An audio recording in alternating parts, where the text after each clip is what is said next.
نیاز مندی اور رحم اور کرم کے ساتھ، اور صرف جھکانا ہی نہیں ہے بلکہ ان کے لیے دعائیں بھی کرنا ہے، زندگی کے اندر بھی اور زندگی کے بعد بھی دعا کرنا ہے۔ وَقُلْ رَبِّ ارْحَمْهُمَا كَمَا رَبَّيَانِي صَغِيرًا، اور یوں کہو اے میرے رب ان دونوں پر رحم فرما جیسا کہ ان دونوں نے بچپنے میں میری تربیت کی۔ آج وہ بڑھاپے میں پہنچ گئے تو آپ کمزور ہو گئے اور باقی آدمی رہتی، دماغ جو ہے چڑچڑا ہو جاتا ہے، اور ایک بات بار بار جسے بچہ ہوتا ہے تو ایسے ہی دماغ ہو جاتا ہے بچپن کے بعد بچپن کی طرح۔ تو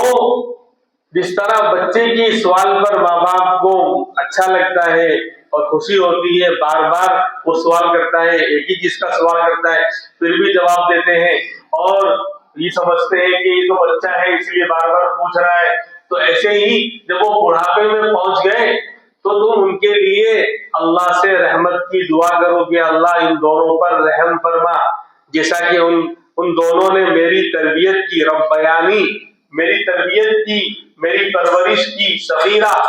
صغیر ہونے بچپن کی حالت میں جب میں چھوٹا تھا تو ماں باپ نے میری پرورش کی تھی اور میری پرورش کرنے میں اپنا سب کچھ لگا دیا تھا، خود گیلے میں اور برسات کے اندر رہتے تھے، سردی کے اندر رہتے تھے، اور مجھے جو ہے گرمی کے اندر اور اچھے کپڑے دلاتے تھے اور میرا ہر چیز کا خیال رکھتے تھے، تو ان دونوں پر رحم فرما۔ بعض علماء فرماتے ہیں کہ رحمت کی دعا یہ ماں باپ اگر مسلمان ہے تو کی جائے گی، یہ بعض علماء نے لکھا کہ رحمت جو ہے وہ مسلمان کے لیے ہے، کافر کے لیے نہیں ہے۔ لیکن اکثر علماء کہتے ہیں کہ رحمت کے الگ الگ معنی آتے ہیں۔ رحمت کا ایک مطلب یہ بھی ہوتا ہے ان کے لیے ہدایت کی دعا، یعنی رحمت کا مطلب یہ بھی ہوتا ہے کہ اللہ ان کو ہدایت دے، تو ظاہر سی بات ہے کہ اگر کافر بھی ہے ماں باپ تو رحمت کی دعا کرنا منع نہیں ہے۔ اب مطلب یہ ہوگا کہ اللہ ان پر رحم فرما، یعنی ان پر اپنی رحمت کی چادر اس طرح ڈال دے کہ ان کو ہدایت دے دے، ایمان کی توفیق دے دے۔ لہذا یہ دعا چاہے ماں باپ مسلمان ہو تو بھی کی جائے گی، اور ماں باپ غیر مسلم ہو، نان مسلم ہو تو بھی ان کے لیے دعا کی جائے گی، کیونکہ رحمت کا ایک عام معنی ہے جس میں ہدایات یعنی ایمان کی توفیق اور ہدایت بھی شامل ہے، اور رحمت کا ایک خاص معنی ہے جو مغفرت کا معنی ہے، جو ایمان والے کے لیے۔ مغفرت کی دعا کرنا تو وہ تو ایمان والوں کے لیے، یعنی گناہوں سے معافی کی دعا،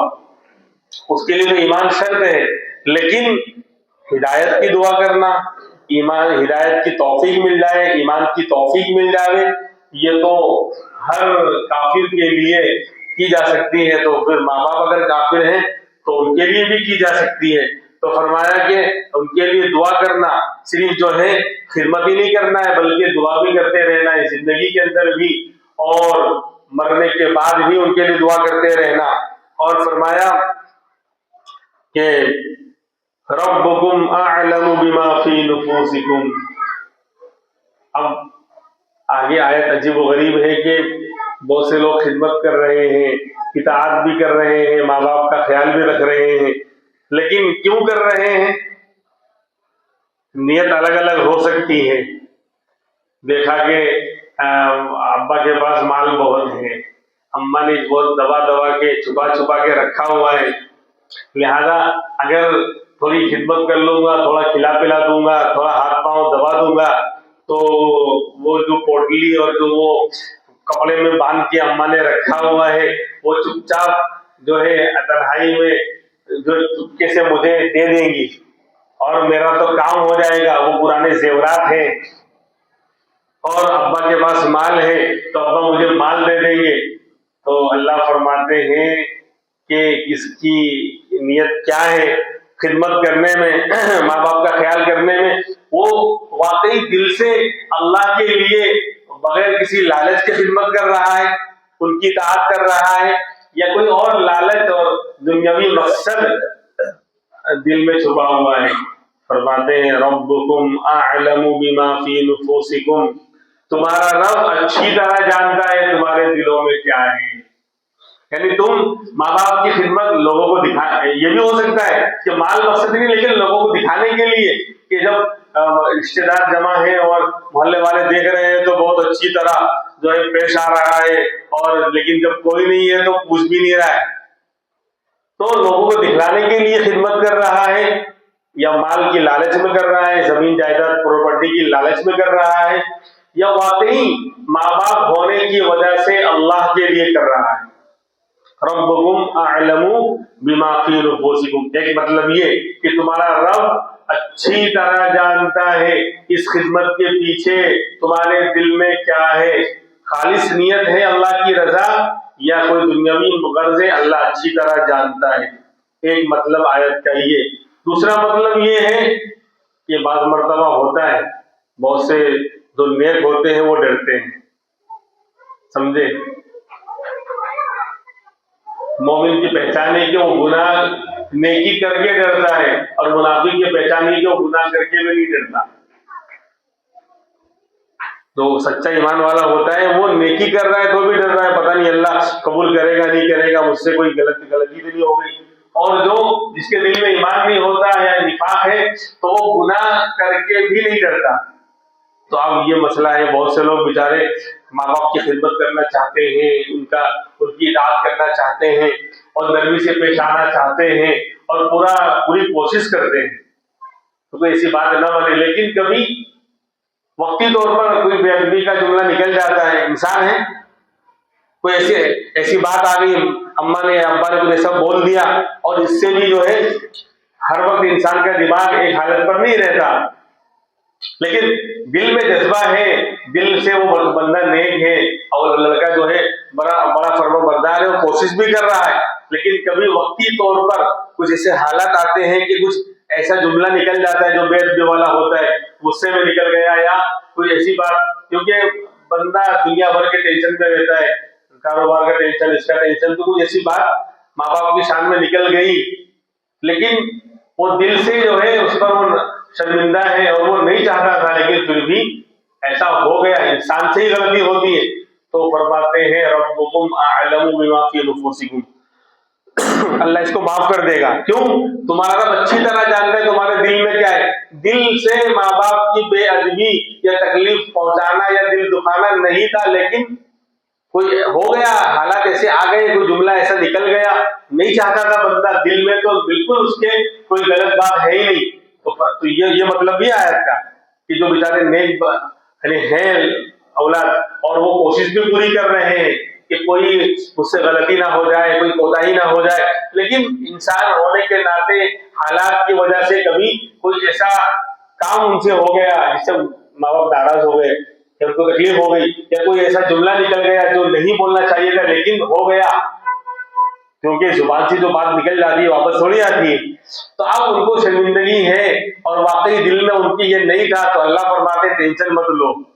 ہم تو دل کے حال کو جاننے والے ہیں، لہذا اے فرما بردار اولادو، اگر کوئی ایسی بات وقتی طور پر ہو جا رہی ہے تو ربکم اعلم بما فی نفوسکم، یہ دوسرا مطلب تفسیر میں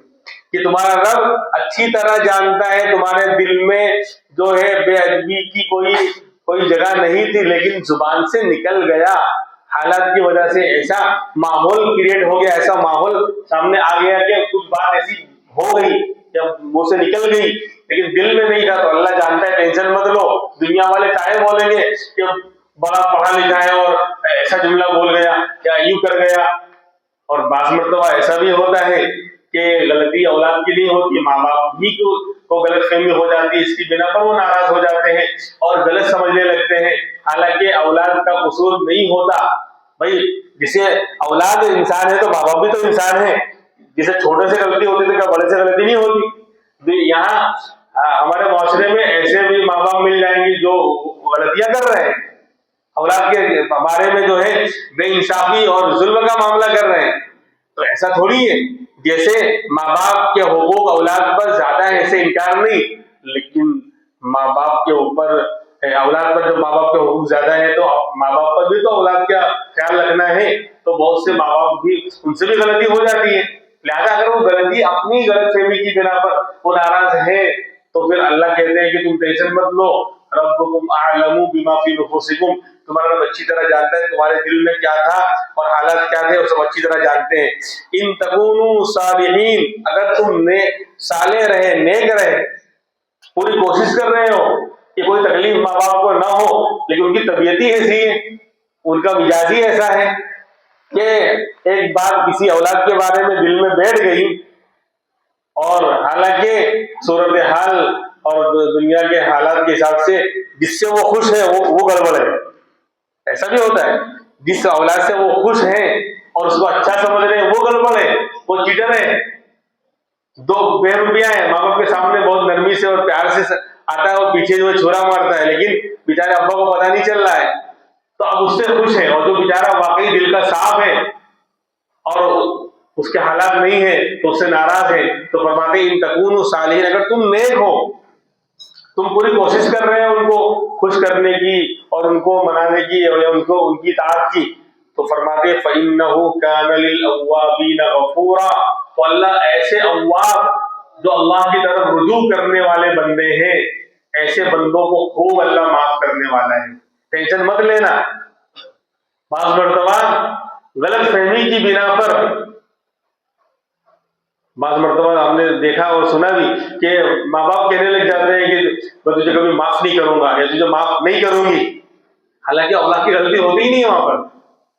تو اللہ فرماتے ہیں کہ ان کے اس طرح کہنے سے تمہیں ٹینشن لینے کی ضرورت نہیں ہے. ان تکونوا صالحین، اگر تم صالح ہو، نیک ہو اور اپنی طرف سے پوری کوشش کر رہے ہو کہ ان کو تکلیف نہ پہنچے، تو فرماتے ہیں فَإِنَّهُ كَانَ لِلْأَوَّابِينَ غَفُورًا، تو اللہ ایسے اواب یعنی اللہ کی طرف رجوع ہونے والے بندوں کے کو خوب معاف کرنے والا ہے. اواب کہتے ہیں، اوابین کی نماز اسی سے نکلی ہے، جو مغرب کے بعد رکعتیں نفل پڑھی جاتی ہیں. 12 رکعت ہے، 6 رکعت کم سے کم ہے، اور یوں کہا ہے کہ جو نفل جو پڑھی جاتی ہے 2 سنت 2 نفل مغرب کے بعد، تو 2 نفل کے ساتھ 4 نفل اور ملا لو تو 6 رکعت اوابین کی، اللہ کی طرف رجوع ہونے والے نیک بندوں کی نماز ہے. تو اواب کہتے ہیں کس کو ہیں؟ تو فرمایا کہ اواب کہتے ہیں کہ وہ شخص کہ جو جس سے گناہ پر گناہ ہو رہا ہے، لیکن جب بھی گناہ ہوتا ہے فوراً اللہ کی طرف متوجہ ہوتا ہے، توبہ کرتا ہے. تو ایسے ہی یہاں یعنی اشارہ کر دیا کہ غلطی اس سے ہو جاتی ہے ماں باپ کے بارے میں، لیکن فوراً وہ شرمندہ ہوتا ہے، اللہ سے معافی مانگتا ہے، ماں باپ سے معافی مانگتا ہے. پھر غلطی ہو جاتی ہے، پھر وہ توبہ کر لیتا ہے. تو کہا کہ ایسے اواب جو بار بار، کیونکہ دنیا ہے، انسان ہے، نفس و شیطان لگا ہوا ہے، کوشش تو کرتا ہے وہ کہ گناہ نہ ہو، ماں باپ ناراض نہ ہو یا اللہ کی نافرمانی مجھ سے نہ ہو، لیکن نفس و شیطان کے ساتھ رہنے کی وجہ سے گناہ ہو جاتا ہے. تو فرمایا کہ وہ اواب بن جاتا ہے، فوراً اللہ کی طرف رجوع کرتا ہے. اس لیے فرمایا کل بنی آدم خطاؤن وخیر الخطائین التوابون، کہ سارے آدم کی اولاد خطا کار اور گنہگار ہیں، لیکن بہترین گنہگار کون؟ جو توبہ کرنے والے ہیں، اللہ کی طرف رجوع ہونے والے ہیں. تو فرمایا کہ اگر غلطی ہو رہی ہے، چاہے ماں باپ کے بارے میں ہو رہی ہے، لیکن اگر وہ بار بار اللہ کی طرف متوجہ ہوتا رہے گا تو فَإِنَّهُ كَانَ لِلْأَوَّابِينَ، اس کا اوابین کہتے ہیں. تو ایسے اوابین اللہ کی طرف رجوع کرنے والوں کو اللہ غفورا، بڑا معاف کرنے والا اللہ ہے. اللہ یعنی ایسے بندوں کو معاف کرتا رہے گا. اور بعض لوگوں نے کہا کہ اواب کہتے ہیں جو خیر کی طرف رجوع کرنے والا، اور ہر وقت اس کی فکر یہ ہو کہ میں خیر کے کام کیسے کر لوں، بلا نیک کام اس کی کوشش کرنے والا، اس کی فکر میں رہنے والا اواب کہلاتا ہے. یعنی خیر کی کوشش کرنے والا، ہر وقت وہ کاروبار میں بھی ہے تو سوچ رہا ہے کہ اس کے اندر میرا اللہ کیسے راضی ہو جائے، میرا اللہ یعنی میں کیسے کام کروں کہ دنیا کا کام بھی ہو جائے اور اللہ بھی راضی ہو جائے. ہاں اللہ کے بندے ایسے ہیں، دنیا خالی نہیں ہے. میں غلط ہوں تو میں سب کو غلط سمجھوں. ہاں ایسے محنت کرنے والے، مزدوری کرنے والے عام مسلمانوں کو دیکھتے ہیں تو رشک آتا ہے. وہ پوچھتے ہیں کہ مفتی صاحب میں یہ پڑھتا ہوں، چلتے چلتے یہ پڑھوں تو کیسا رہے گا، اور یوں کروں تو کیسا رہے گا، اور میں اتنی دیر وہاں ٹھہرتا ہوں تو اتنی دیر میں یہ پڑھ لوں تو کیسا رہے گا، اور یوں کر لوں تو کیسا رہے گا. تو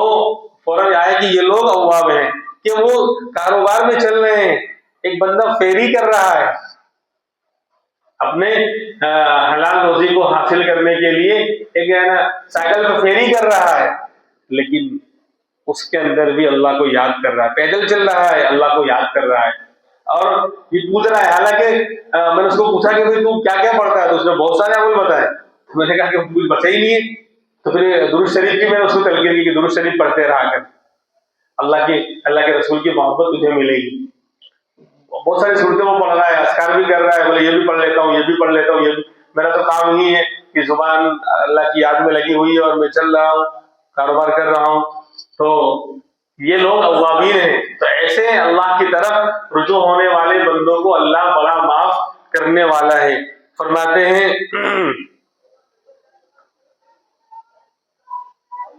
باقی باتیں انشاءاللہ آئندہ کل ہوں گی. اللہ تبارک و تعالی عمل کی توفیق عطا فرمائے. ابھی بہت سے لوگ جو ہے سفر میں ہیں، بہت سے لوگ حاضر نہیں ہیں، اس لیے سوالات کے سلسلے میں شروع نہیں کر رہے ہیں. انشاءاللہ آئندہ ہفتے سے سوالات بھی شروع کریں گے. جب جو ہمارے بہت سے ساتھی جو باہر ہیں وہ انشاءاللہ تشریف لے آئیں گے، پھر انشاءاللہ جو ٹائم ہے مکمل اس کی تفسیر ہوگی. اللہ تبارک و تعالی عمل کی توفیق عطا فرمائے. مفتی رفیق احمد قاسمی کے بیانات سننے کے لیے مفتی صاحب کی چینل نور قاسمی کو سبسکرائب کرے.